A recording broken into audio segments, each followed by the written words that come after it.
Sí, como yo.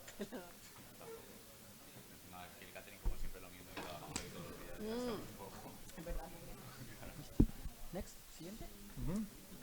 Vale, hay que apretar. Está listo. Listo. Listo para hablar. So, after the lunch, this is the most difficult, the most difficult session, but you will be funny because you have a lot of really very interesting projects. It was I have done like a small call for Spanish projects. So I remind you that in Spain, with these 500 million euros, everybody is very jealous. I know. Everybody's asking me how we have achieved that the ministry, they give so much money. And they say they have decided alone. And they have already given 75 million euros, almost given to some of the projects, plus 50 million in tourism. We will have also one of tourism. And we will present some of them now to you. And we will start with Guillermo Garcilopez, with a very nice project from ATENZIA. It's a social and health project. Thank you, Guillermo. Thank you very much. So it's quite a challenge after lunch and 10-minute presentation. So I'll try. First of all, this is a psychosocial project. This is quite strange because usually you have tourism projects or health projects. Psychosocial is well known as the poor cousin of the health sector. So take into account that, but you have to take it also into account that the social sector has had a big impact in physical and mental illness or health. First of all, my company is ATENZIA. We are expert in psychosocial intervention and remote emergency management. We started 30 years ago with seniors and dependent people. It's called telecare. Telecare it was a really basic service, and it has developed to a telecare advanced, really complex, and take many other functions that telecare. Personalized psychosocial care service with continuous monitoring and immediate response to emergencies. The kind of emergencies can be everything. It can be a fall, it can be a heart attack, it can be that you just want to have a conversation with someone. So simple and so difficult at the same time. And we facilitate the permanence and integration of people in their living, family, and social environment. Why is this so important? Because senior people want to stay at home, and it's the best place for them. 80% of them say, I want to stay at home. As a company, this is a vision of the telecare services in the very beginning. I mean, the red button, as many people know it, and it's a really simple machine at the home that you can directly call to emergency center and based on professional psychologists, nurses, social workers, and many others. The project is the CAREwell project. Is a data space to improve the social services, and it's a project to transform social services through advanced technology and interoperable data space and artificial intelligence to extract, connect, and interpret data. We have to thankful the City Council of Madrid, Santander, and Valencia. The users in the project are for these city councils, and we have also, to give you a context, this is very important because we are an aging society. This is the project for Spain that will be in 2038, will be the 31% of the population will be about 65 years old. This is really a challenge, not only for social services and also for the society. Another data, 73% of older adults live with chronic condition and they are polymedicated. What does it mean? It means that they have hypertension, they have diabetes, they have many other things, and they take more than 2-3 pills per day. And it can be in the morning and in the afternoon and before they go to sleep. You will see why this data. First of all, we go directly to the data. We take the data from the user from 3 points. We have the file data. This is an assessment through clinical tools that we make in the very beginning. Those are clinical tools, so they have this evidence, and we have the starting point to know how we'll be in the future if we are doing well or not. The kind of data, and I really take the definition of health. The definition of health is not only physical health, it's mental health and it's social health. And the social health impact is really, really significant. I will explain why. In the physical dimension, we take the data of mobility, chronic condition, nutrition, social dimension like environment, support, network, family, situation, and simple things as you have an elevator at home can be really, really critical for these vulnerable people. And in the mental dimension, really, really in those times very important, stress, depression, anxiety. So we have the first data we collect from them. And the second step, we have the interaction data. Is the call center, phone contact, and conversations. It can be every day, it can be twice a week, it can be depend of the kind of people that we have there. I mean, the risk that they have. We have also in-person visits. We go to the houses, to the homes, and see the conditions that can change, and they are really different from one to another. And also activities and workshops that we organize for them. And in the end, we have just the device data. We have many devices, depend on the risk of the user. We have, for example, alarms. That is the typical thing. As I told at the very beginning, it can be just, I feel alone, I want to speak with someone.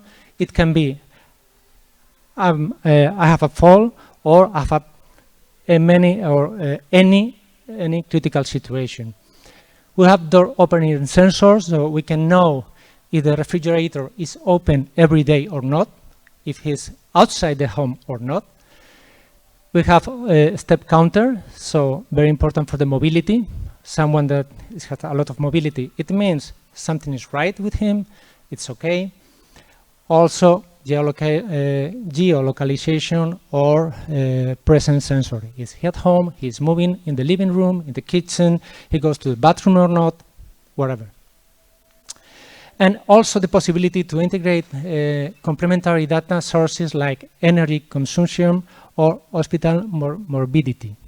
We can mix those, and we can know if in a geographical area what we are doing is right or wrong if we compare it with the previous data.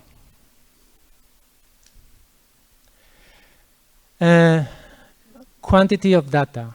We have over 5 million data per month integrated into an interoperable data space. We have 18,000 user participants in the project from different places of Spain. So it's not the same thing if you are aging in the north that in the south. There can be differences. And finally, we have the profile. The profile of the telecare services is a woman, 82 years old, living alone, multipathologic, and polymedicated. And 73% of them have chronic conditions. It means, and this is, I think, this is the most important information, when a psychosocial problem turns into a physical health issue. We have many examples. I just bring one, that is many hospitalizations begin with psychosocial issues. Unwanted loneliness can lead to a depression if you don't talk to anyone. We know cases, and we have cases that people that doesn't speak with anyone for a week, and they call us just to have a conversation. So what happens when you get into depression because of that? You don't take your medication. You don't care about the medication. And finally, the final step is you have that decompensation and you go to the hospital. And this is the cost. I mean, the average hospital stay for patients over 80 years old is 8 days. It means more than 600, almost 700 euros per day, and the stays can be more than 5,000 euros. And they don't decompensate once a year. They decompensate many, many times, because the beginning is psychosocial. It's not physical. Okay? But more important money in this case is people.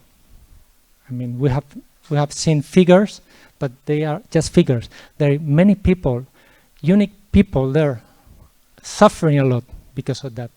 So it's about people. It's about the well-being of people. Hospitalization in older adults is a well-recognized trigger for the onset and progression on functional decline. When a senior goes to the hospital, they got many problems associated, as you can have their confusion, infections, falls, sleep disturbance. The recovery from that, when they go home, is really, really difficult. We have to avoid that as much as we can. There is another case that I want to tell you, to put into the table, that is, for example, and it can be, I don't know how to explain it. It can be really, really simple, but it's true and it happens a lot. When a man over 80 years old becomes, I forgot the word, widow, okay? The first impact is nutrition. Why? Because the wife was the one who was cooking every day. So it becomes a decompensation because of that. Something so simple and so easy to resolve. I mean, from our point of view, we can detect that thing. We can give solutions like simple receipts to do at home, and it helps a lot. And we have the professional to continue and to make the follow-up of this situation.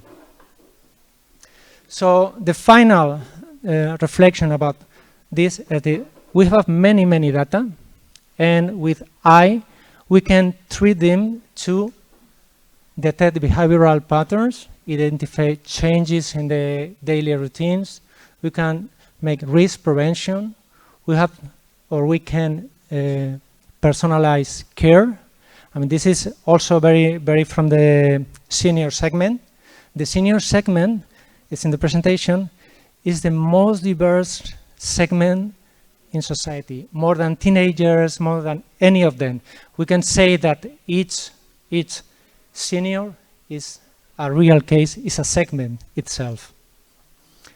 Also, resource optimization, and to put money and put resources when they are really needed.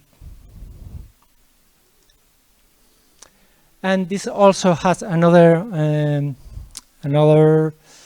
reflection. With those data, we can make data-driven and evidence-based social policies and inclusive and people-centered innovation model. I mean, this is not about us. This is about us in the future, and is to take care of our senior people. In the end, more data means more information, more insights, better decisions, more well-being, and in the end, a better life.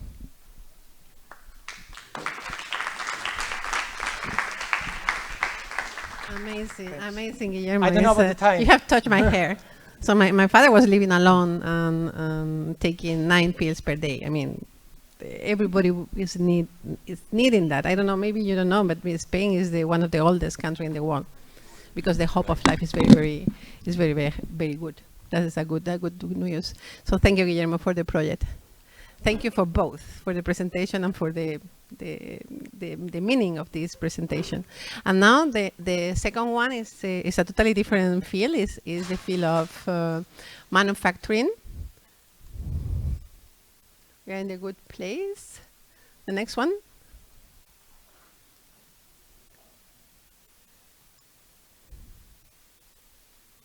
But the next one is about manufacturing, and it should be Enrique from TECNALIA, and they will present the project in Inkolan.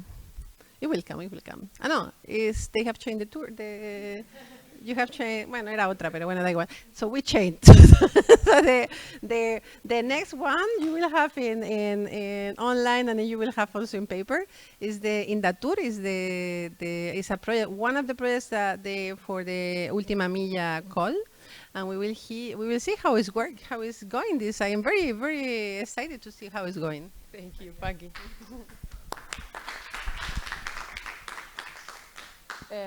Oh.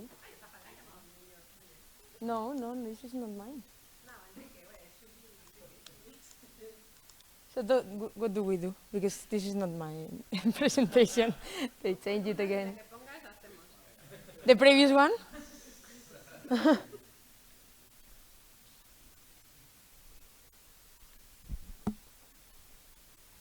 Okay, this is mine. Good afternoon. I'll try to follow with the challenge of keeping you alive for the coming 10 minutes. My name is María Tomás. I come from Forwardkeys. We are a company, we are data providers for air mobility. We are worldwide leaders in this specific field. And in this project, in Indatur, this project has been funded by Segitur, is related to tourism.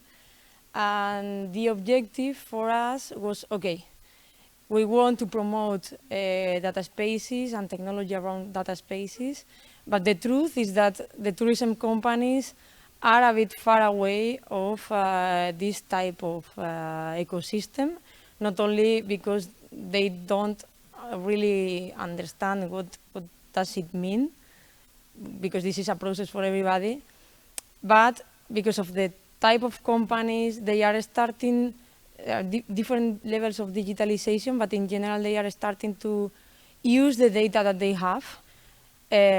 So it was a little bit soon to try to convince them to onboard, to get on board on data spaces as participant, also considering that this is something that is being developed. So within Indatur, our objective was double. On the one side, trying to demonstrate the value of the data that they have in order to, and on the other side, to facilitate at a technical level this process of onboarding, not only the participant, not only having the DID, the legal participant and everything, but also to move from the information they have in their systems into a data product, because it's easy to say, but it's not something that is very straightforward. So in this project, we are the coordinators. We collaborate with the association, the Uzbek Association, that they are a hotel association in the Valencian community, very important. Minube, they have a catalog of pictures of travelers that they travel in the different cities. Events and Travel, who are a destination management company. Aquaria, that manage services and products in the different beaches in the Alicante and Murcia area. And Viajar en Familia, that are a travel agency for families. Eh? No, okay, sorry.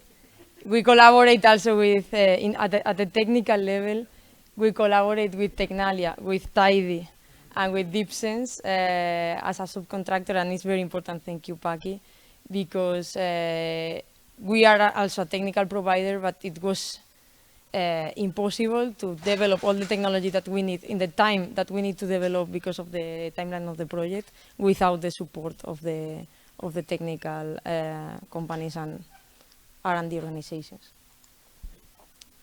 Okay, very quickly, the challenge, as I said, there are technical challenges, data silos, the information is stored in different ways. Can have personal information, not very well described, and there are also barriers for the adoption of data spaces.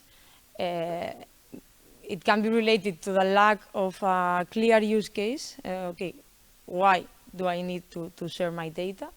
Or more technical complexity and the evaluation of the cost-benefit that can be something that keeps a way of being involved in the initiative.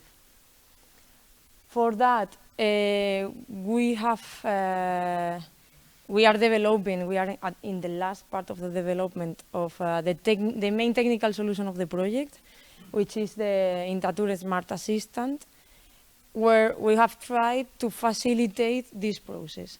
On the one side, the preparation of the data to be shared, and on the other side, the onboarding according to the Gaia-X principles, align it with the Segitur ontology, for example, and also making this process more clear for the user in order to promote this adoption. And also in the demonstration phase, what we are going to do is also to deploy a connector based on Eclipse and test this exchange of data in a sharing ring. It's not a data space, but it's a transfer according to the principles of the data spaces. As I said, something that we have pushed and invest money on is not only the onboarding of the participant, but the onboarding of the data product.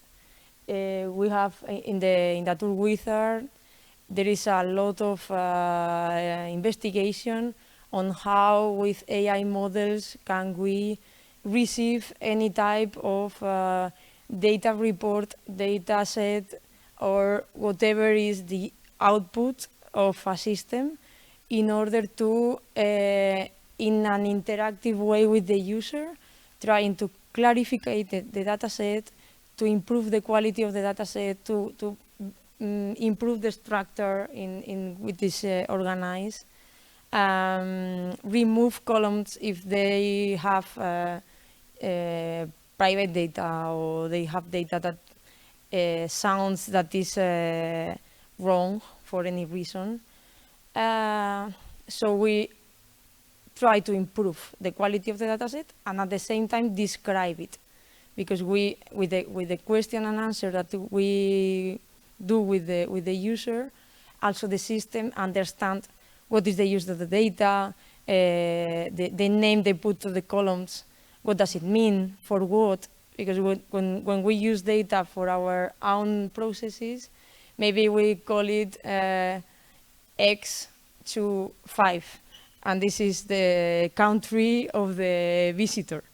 If we want to share this with another person, we need to describe it in the right way. So this is a part. And the other part is the onboarding, the formal onboarding aligned with the Gaia-X procedure that includes the legal participant, the ID creation, the contact with the clearinghouse, and the publication, the piece that you need for the publication in the catalog.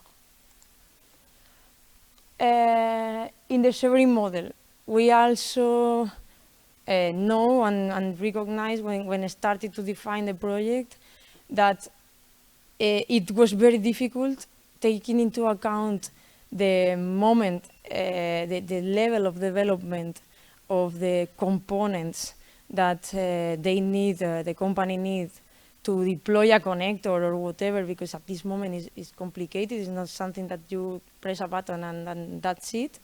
That we need to offer both types of data sharing. On the one side, the data owner is the data provider and deploys and start using the data space as a legal participant. And if not, they can use, for example, ourselves as a data provider. So they have their data, they remain in control of the data, but they use us as a data provider in order to participate in the data space. And I don't know how we are going with the time, but I would like to show you, because we are at the last part of the development, so we have also some snapshot of the wizard, very basic. We onboard the participant to the tool. They introduce some information about the company, the objective, the type of dataset, so that the AI model has information about what is the objective of the data they are going to treat. Then they start the process of the data enrichment, the structure analysis, the quality analysis, clarifying some of the information that is in the data set. After that, the data product is generated along with a report. The report is also very interesting because they can receive information about the use case, that the use cases they can have or solve, of the business question they can solve with the data they have, or some recommendation in terms of quality, or in terms of, okay, if you want to build a forecasting model with your data, you need more historical, like 3 years minimum, for example. So it can be technical information or business-related information. And then is the part of the onboarding. They can choose if they are going to share the data on their behalf, or on the behalf of Forwardkeys, that we act as a data provider in the project. And they configure some information of the dataset. For example, the policy usage, the rights that they want to provide to the data. And that's it. The product is ready for being shared in the data space. So I hope you have considered it interesting, and thank you very much.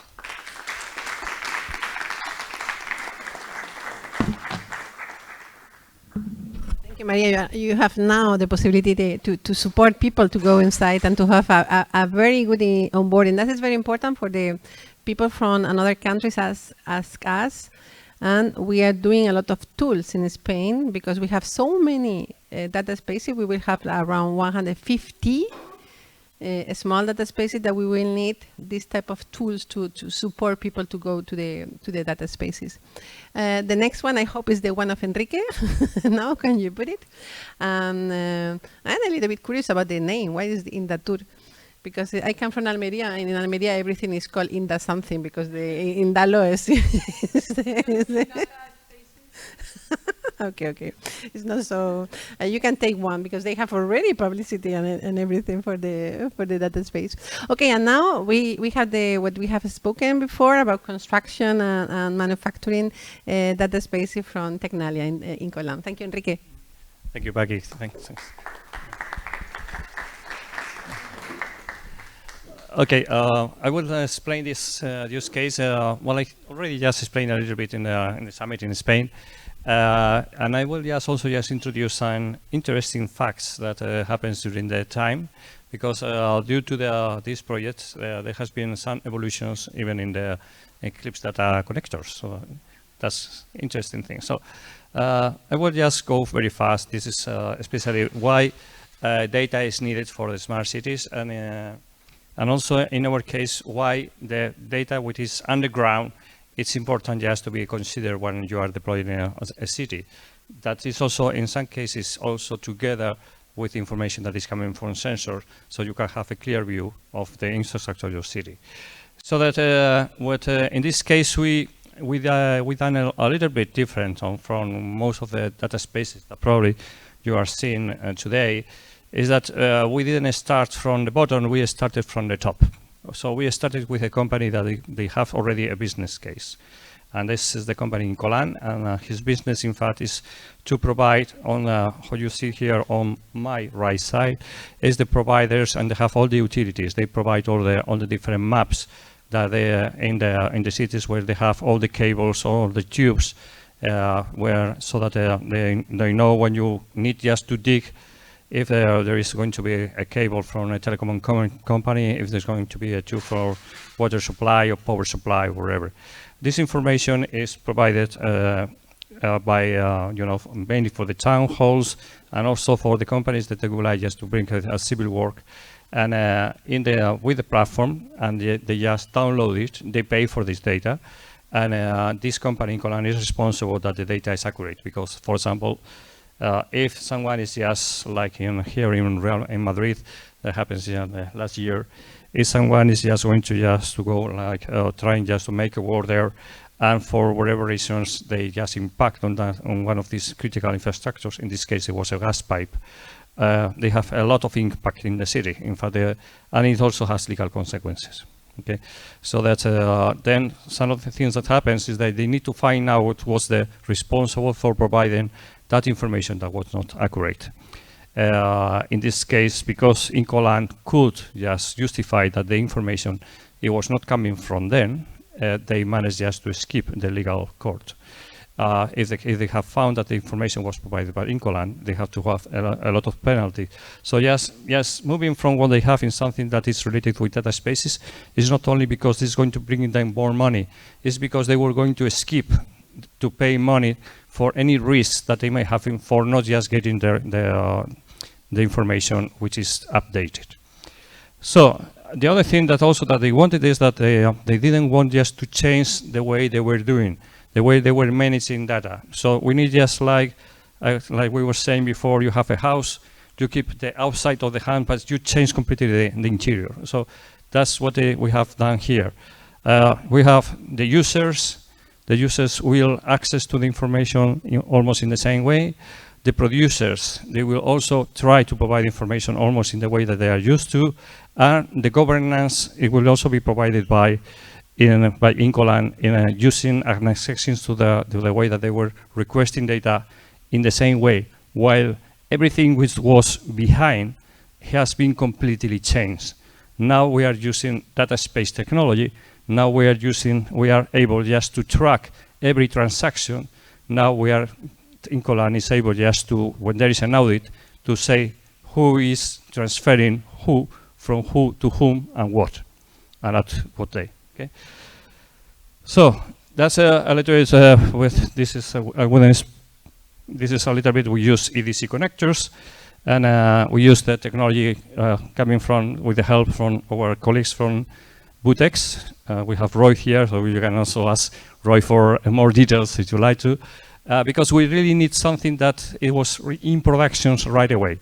You know, this business it was running, and they didn't want to have a proof of concept. They wanted us to put something that works, and that's start to replace what they have, and at the same time that it was just able to scale up and to adapt to what the requirements are. So we just try to use this. Well, this is one of the last changes. One of the interesting facts is that we provide feedback to the Eclipse data spaces working group of what the real providers and real consumers needed. The consumers, they didn't want just to get all the file, or at least Inkolan didn't want that they have some uncontrolled data. So they provide an access to the connector so that they can visualize the information without being able just to save it. So they cannot just share in an uncontrolled way. So when they close the viewer, the information is gone. When you just click it again, you just connect again to the connector and you retrieve it. And you just track whenever they just see the information.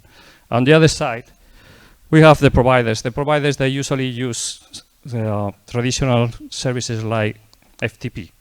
Okay, they didn't want when you just go there and tell them that, okay, you need just to install a connector, and you present the dashboard of the connector. They say, well, come on, no, this is not. Like, I do not understand. I don't have the people and experts that understand this technology. I want to do it in the same way. So we just work together with the people from Eclipse, and they develop an station to support FTP. And now we have an ADC connector with an FTP extension, and the providers, they just provide the information using FTP as they used to do it. So they feel more comfortable about that. And this is how the way that the information is provided. This is provided in a viewer. And it's been also a challenge because the consumers, as you've seen, there is a lot of consumers there, but they are consumers on demand. So they don't want just to go there on a subscription base. They want to pay for the data that they receive. So it doesn't make sense for them to have a connector and to pay for the connector on a subscription base. So in order just to provide the scalability, that was the second challenge. They need that for the provider to have a set of connectors that can be activated and deactivated on demand, and that can be reallocated. I mean, if a user is just consuming today, I can use the connector tomorrow for another consumer, or I can use it today. Okay, so that's at the end is just to address scalability, what it surprisingly has not been addressed so far in most of the data spaces. They just provide a couple of connectors and they're fine, and especially in one of them, they just put a subscription for 3 months. I mean, if I am going to get just the map for my home and I'm paying only 40 euros, I don't want to pay 500 euros per month for 3 months, okay? So that's a little bit it. Scalability is an issue, and scalability now is also being addressed and solved.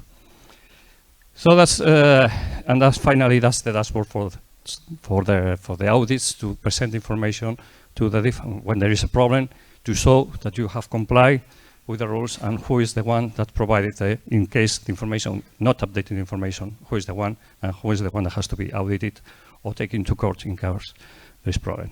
And that's it. Easy.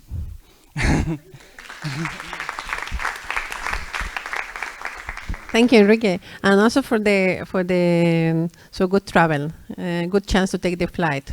They will say if a good flight or not by Enrique. So that is a good example on why the trust framework is important, because you have seen the liability. Who has given this information about the gas tubes, for example? That is important in the trust framework. I think the next one is José Norberto. I don't say here your surname, sorry, José Norberto Mazón. It's not the best place to say your surname. So, José Norberto only. Sorry, but your pupils from University of Alicante, they are in the hackathon prizes. I hope they will have something. And yeah, we don't know. We will see later. And thank you very much to present your environment ecosystem data space. Thank you, Peggy. Thank you for the invitation, and thank you also for organizing this. I think this very nice session, no, to allow us to explain the things we are doing here in Spain with the project. This project is funded by the Ministry of Digital Transformation under this use case call, and it's, as Peggy said, is on environmental domain. But let me from the very beginning, because as you know, in the title is very, a lot of variables there. Wetlands, territory-based, data space, a lot of variables, and I would like to incrementally explain the motivation in order to, to understand everybody the importance of that. First of all, why wetlands? Wetlands because they are a very, very valuable ecosystem. Thanks to wetlands, we can have many advantages. For example, regulation of the climate, manage the water quality, increasing the water quality. Also, they are biodiversity hotspots, which is very, very interesting. They provide also key ecosystem services, which is very important, carbon storage, flood protection also, and natural water filtration. They are actually very important for against emergency situation and so on. For example, the Dana and so on. So considering this kind of ecosystems allow us to a better life, okay? So, and also they directly or indirect support the local economy, agriculture, salt production, tourism, research, and so on. This is why in this project from the University of Alicante, we have a team that is very multidisciplinary. Grounded of a computer science team, we have also people from business, from communication, from biology, from social science, and also even from geography, and even from law also. Yeah, we have many people involved with a lot of profiles. The bad news is that in the last century, 60% of wetlands was destroyed, lost. So we have to do things for avoid this in the future. And then data is one of the solutions, sharing data. And why data space for wetland, or why wetland data spaces? Because one thing very interesting is that this wetland ecosystem has a governance mechanism already. They have legal bodies that already highlight the cooperation among actors. So, for example, in the Valencia, in Generalitat Valenciana, we have each wetland that is protected have a couple of documents. One is the Natural Resource Management Plan, other is the Master Plan for Use and Management, and they propose an advisory board that connect all the actors, all the implied actors, to talk about the problems and the solution. What the problem here? That they talk about the problems, they talk about solution, they don't use data. Okay, see, yes, they use information, but they don't take all the value they good by data sharing. But the point is that they have this governance. So it's quite interesting as a starting point. And why territory-based? You have here a lot of text, but I'm going to focus on one thing. Why territory-based? Because it's not obviously it's not a sector data space. It's territory-based. That means that search engines in the same territory, like in a wetland, need shared territory generate data. So we have data for water use, biodiversity, land use, and so on. They affect all the territory, and different sector can take advantage of this. So it is important that this kind of data space was territory-based, okay? And finally, why Alicante? So honestly, the first answer is because we have already the contacts there. That is very important. In our data space, the trust started offline. Started years ago when we start collaborating with them and so on. So they trust us. So this is a good point for doing this project. Also, of course, in Southern Alicante, wetlands are critical for local economy. We have salt production, agriculture, tourism is very important, as María said in her presentation. And these hotspots must be preserved, okay? And in Alicante, we have very anthropized, very human activities that put a lot of pressure on wetlands. So it's important to act now and quick, okay? So the goals of the HELEADE project. The name of the project, I didn't say, but HELEADE is in the Greek mythology, the nymph of the wetlands. So in line with Gaia, so HELEADE is the part of the wetland data sharing. So what is our general goal? Promoting sustainable development in the wetlands of Southern Alicante. Of course, we start here. We can go further and go for other wetlands around Europe or around Spain, of course, through a territory-based data space that enables data sharing for informed decision-making and innovation across sectors, okay, across all the sectors involved in the wetland. And of course, we have other specific goals. First of all, we base our data space on the existing governance, but we include this data sharing governance in the daily management of the wetland and all the actors involved in the wetland. It's a project that came from the use case call. We are very worried about the use cases in the wetland.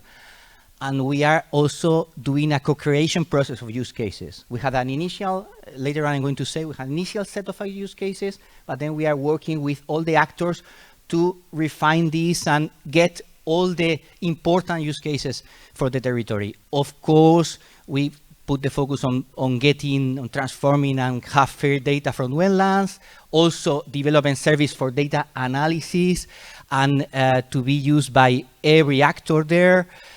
Also, it is very important for us, the alignment with the European initiatives, all the data spaces related to the Green Deal data space, for example.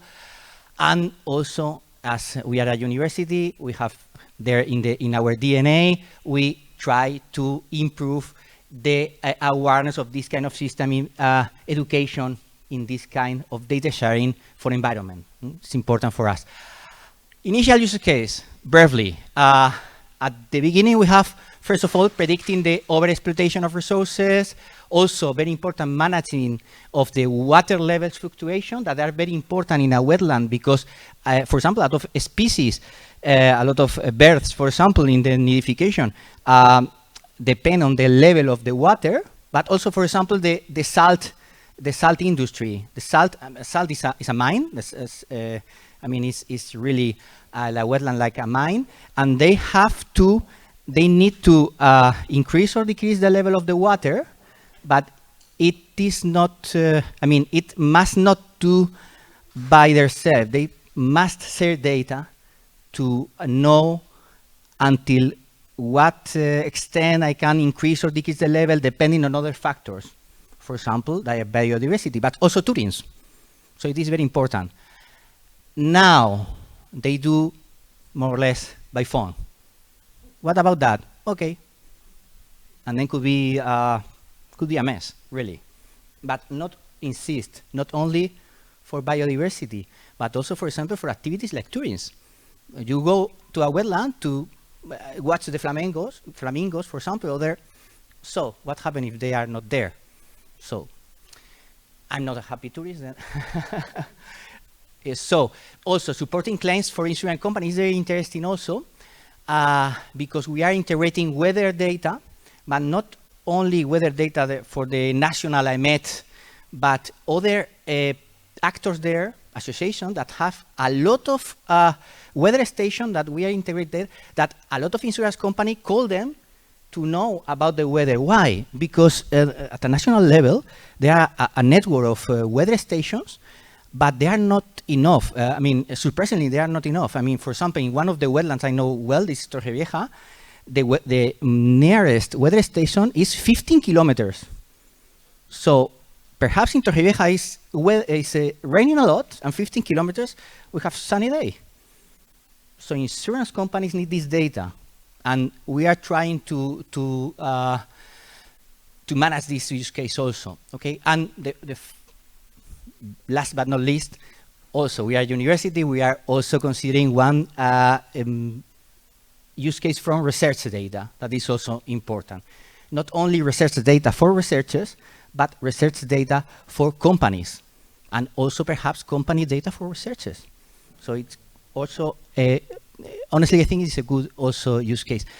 But this is our initial use case, but now we are go further in this co-creation process for knowing exactly the problems of the actors and refining and even creating new use cases. We are now in the, this is a 6-stage process. We are about starting the 5th stage, that is the participatory workshop.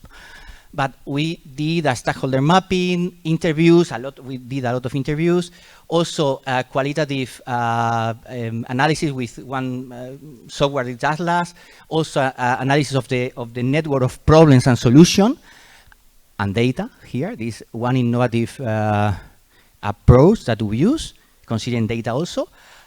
And then we are going about, as I said, starting the participatory workshop.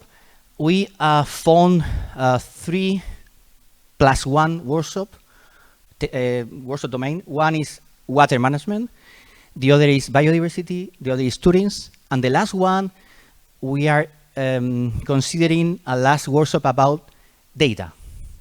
To start talking about not only the problems, but start talking here about the data the actors have, the actors is willing or not willing, share to solve what problems, etc. So it is, I think it will be very interesting. We are going to do this workshop during this month of May. And then at the end, we get this governance, data governance approach for our data space.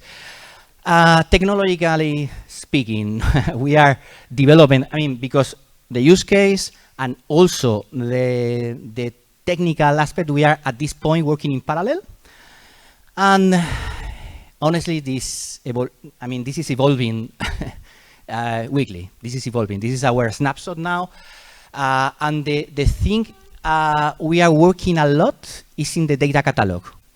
We are putting a lot of time on extending the data catalog with the new metadata, content metadata, and so on, to provide a good data discovery service. And this is done together with a spin-off from the University of Alicante that, as I also co-founded, that is InferIA, because all the things we do in the university, I think we have to break the walls and go farther, and not only writing a research paper, but doing a good thing for the in this case for the industry, for the society. And of course we are talking about this European alignment and this. Okay, thank you very much.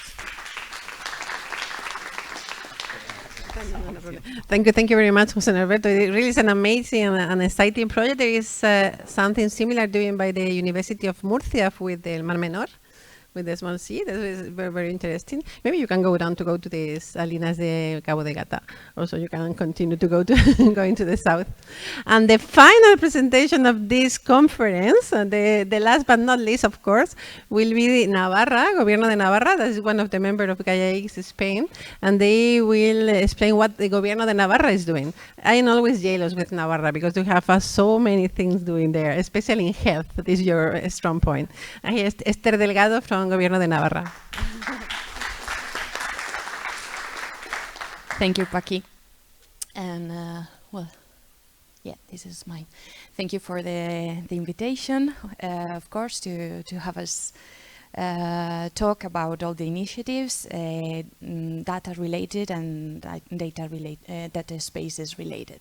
So as Paqui said, my name is Esther Delgado.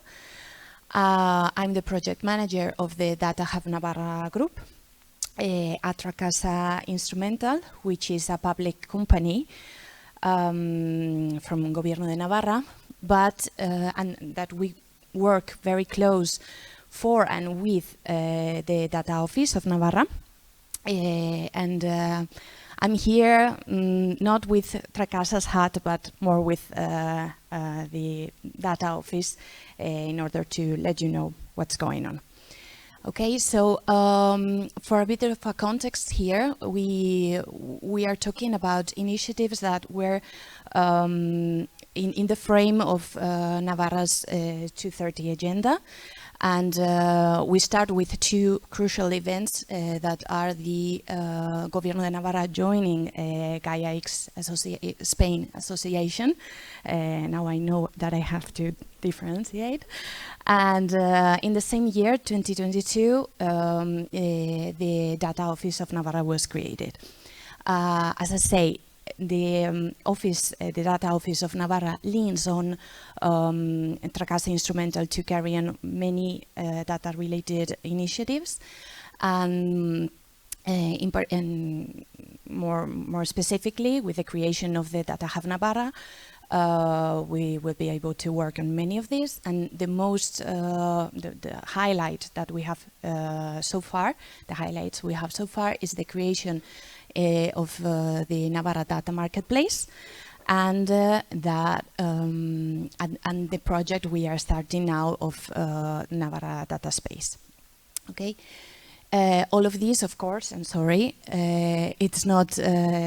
I know Navarra has always been a very entrepreneurial, and it's a small region, but also a very advanced in terms of digitalization and so on, but all of these initiatives I'm going to talk about wouldn't be possible without the fundings of European fundings that we've been receiving in the last few years. So very important to talk about this, and everyone has had talked enough. So before we even started to talk or think about data spaces, we had, I'm going to take a step back and talk about this initiative of the data marketplace, which basically gave an answer to the necessity to share and to provide the public data and governmental data in a structured, secure way. And for that reason, we decided that we needed to implement some solution to apply some data governance. And for that, we used IBM's Cloud Pak for Data solution, We call it Goberna. It's a word game. And with that data governance applied to this public data, we have data assets that are eligible to be published in the public window to everyone, potentially, which is the data marketplace of Navarra, having in this way not just data assets but products of data. The data as a product. Apart from all of these, which could be quite simple, having all these data sets published, elaborated and published in the data marketplace, we also wanted to extend and try different possibilities. Being one of the latest, we have tried the integration with the Pamplona's Council digital twin, which is called Twin. Very, very simple. And so far it's just a test, okay, but it's, again, an aim to keep on growing and testing things and see try to exploit all the potentialities that we have. And in this spirit of continuous improvement and keeping up to date, the possibility to start talking and experimenting on data spaces came back in the late last December, sorry, where from the Data Office of Navarra we received the commission to start investigating what we could do in terms of data spaces internally. We got quite good results in a POC that we developed. It was based, it was made locally and based on Eclipse data space components and based on IDSA and so on, very basic components. But the results were nothing to be shown for showing here. It was not something to put in the market, not even presentation material. It was just a proof of concept to help us understand where the gaps were and what we needed to move forward in data spaces. So with that, we started to see that for even launch a simple pilot, we needed to have, most of all, an interested sponsor, and we needed to find a technological partner with the proper expertise and infrastructure to help us launch this pilot. We had all these challenges that we couldn't cope by ourselves. And while we were scouting a little bit in the market, what could be the potential technology available, etc., and while we were still thinking about a pilot, we got our sponsor, so which was the Navarra's Health Department. That's why we are talking specifically about health today.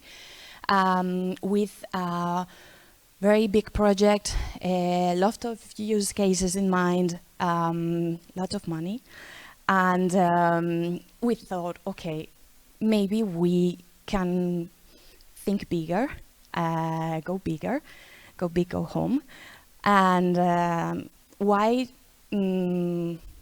not?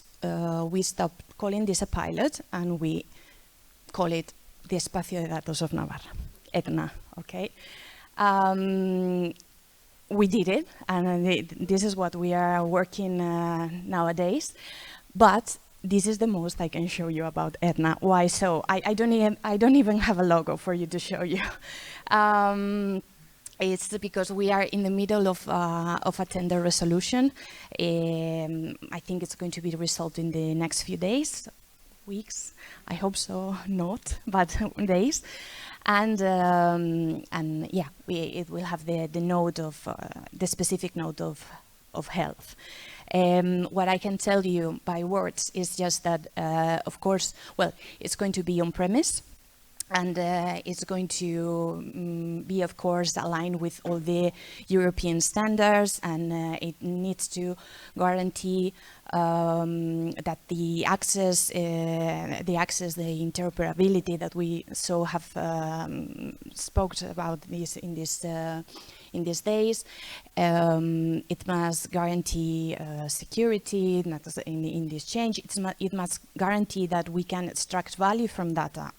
All these things that we've repeatedly said and discussed in these days. So this is what I can tell you about phase 1. A phase 2 would that we are already also thinking about is some other projects regarding mobility, both public and private, mostly public so far, about mobility, about sustainability, waste management, etc. Maybe also to look for some use cases that can combine some of these themes. For instance, we can combine health with terms and mobility. We can find a use case that combines these two things, for instance, with ambulances and hospitals, admissions, so on. But this is a phase 2. It's one of the challenges that we have for the next months. First and most important, the first objective is to have the platform up and running by the end of the year. Promoting participation of the private sector. So far we are doing this very internally. So far it's the easiest way, at least to make and pursue these first tries. But for this second point to be possible, evangelization and change management actions are going to be crucial to promote this participation, this adoption of the EDNA, because as we have been discussing, people, companies need to see value on, okay, why am I sharing my data with you? What am I obtaining? It's all very new, and it's all very complex. The audience is very different, and we need to do a lot of work there. And for us too, we need to continuously improve and develop our forces and resources in that space. And that's mainly the reason we are here. This is, as you could see, it's not a technical presentation at all. It was just a presentation or where we stand. And a communication to you all, to anyone that might be interested, that we are open, our doors are open, our ears are open to any proposal, to any even informal chat you might want to have with us. Because as we've been saying these days, this is something we need to do together. We are not going to head anywhere alone. It's something that we need to grow together, and yeah, if you want, you can contact the members, the head members of the Data Office of Navarra, which couldn't be here today, but here are their contacts, or me, and I will be glad to attend you. And thank you so much for the attention. Bye-bye.